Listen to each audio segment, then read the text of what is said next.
So hello everyone. आज basically हम बात करेंगे क्रेडिट नीड और इसका क्या रोल होता है एग्रीकल्चर के अंदर उसके बारे में। तो जैसे कि आप देख सकते हैं ये जो वीडियो है ये इतना कोई बड़ा वीडियो नहीं है, इसमें कुछ ऑब्जेक्टिव क्वेश्चन भी नहीं है। बेसिकली ये सब्जेक्टिव क्वेश्चन है जो पूछा जा सकता है, तो इसमें बेसिकली 6 पॉइंट्स है जो आपको याद रखना है। सबसे पहले तो है मार्केट एक्सेस। तो बेसिकली हमारे जो क्रेडिट होता है वो क्या होता है कि हमें जो होता है स्टोरेज फैसिलिटी जो होता है वो डेवलप करने के लिए हेल्प करता है। ये स्टोरेज फैसिलिटी जो होती है वो बेसिकली फार्मर को प्रोडक्ट करती है फ्रॉम डिस्ट्रेस सेल। अब डिस्ट्रेस सेल क्या होता है कि अगर मान लीजिए जब जैसे फार्मर हार्वेस्ट करता है क्रॉप को, तो जल्दी से जल्दी उसको जो है उसे बेचने जाना पड़ता है, क्योंकि अगर वो उसी को अपने पास में रखेगा तो वो बेसिकली खराब हो सकती है फसल। तो उसको बचाने के लिए जो जैसे जैसे हमारे पास जो वेजिटेबल और फ्रूट्स हो गए, तो उनको उनके लिए बेसिकली उसके बाद स्टोरेज फैसिलिटी नहीं होती। तो अगर स्टोरेज फैसिलिटी होगी तो वो डिस्ट्रेस सेल नहीं करेगा, वो स्टोर करके रख सकता है, और जब मार्केट में प्राइसेस बहुत ज़्यादा हो जाएंगे तो वो बेसिकली तब सेल कर सकता है। तो ये मार्केट एक्सेस का होता है जो क्रेडिट जो होता है जो वो हेल्प कर सकता है स्टोरेज फैसिलिटीज बिल्ड करके। दूसरा होता है investment in technology and infrastructure. तो सिंपल सी बात है, अगर हमारे पास क्रेडिट होगा तो फार्मर जो होता है वो अपने फार्म जो होता है उसमें टेक्नोलॉजी और जो मशीनरीज है उसमें इन्वेस्ट करेगा। उससे बेसिकली उसका जो प्रोडक्टिविटी है वो इंक्रीज होगी और उसकी इनकम इंक्रीज होगी। देन थर्ड हम आते हैं लाइवलीहुड सपोर्ट पे।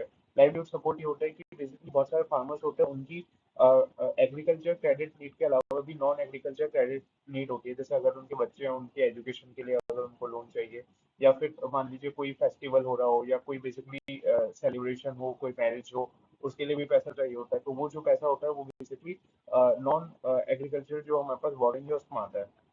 तो ये अनश्योर एक्सपेंसेस होते हैं जो कि बेसिकली या फिर ऐसा हो कुछ खराब टाइम चल रहा हो तो उसके लिए बेसिकली क्रेडिट जो है उस वक्त एक लाइवलीहुड सपोर्ट का काम करता है। तो ये हमारे पास तीसरा पॉइंट हो जाएगा। चौथा पॉइंट हो जाएगा reduction in risk management. Simple सी बात है, जो क्रॉप है उसके लिए बेसिकली दो तरह के बहुत इंपॉर्टेंट रिस्क होते हैं। एक तो वेदर जो होता है उसका रिस्क होता है, दूसरा पेस्ट का रिस्क होता है।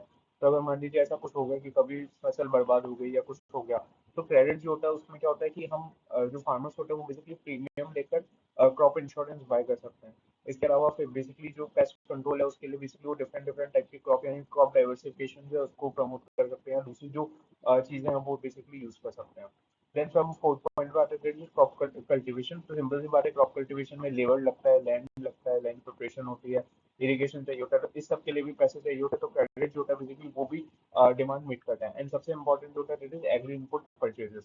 तो इनपुट परचेजेस में हमारे पास सीड्स आ जाएंगे, फर्टिलाइजर आ जाएगा, पेस्टिसाइड आ जाएगा, मशीनरी आ जाएगा। ये सारे बेसिकली जो होता है ये भी बेसिकली जो एग्रीकल्चर क्रेडिट होता है वो डिमांड मीट करता है। तो ये बेसिकली है क्रेडिट की हमें क्या जरूरत है और उनका क्या रोल है।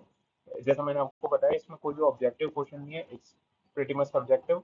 सो यस, बाकी हम आगे का अगले स्लाइड में देखेंगे आगे और आने वाले topic. So stay in tune and please like share and subscribe. Thank you very much.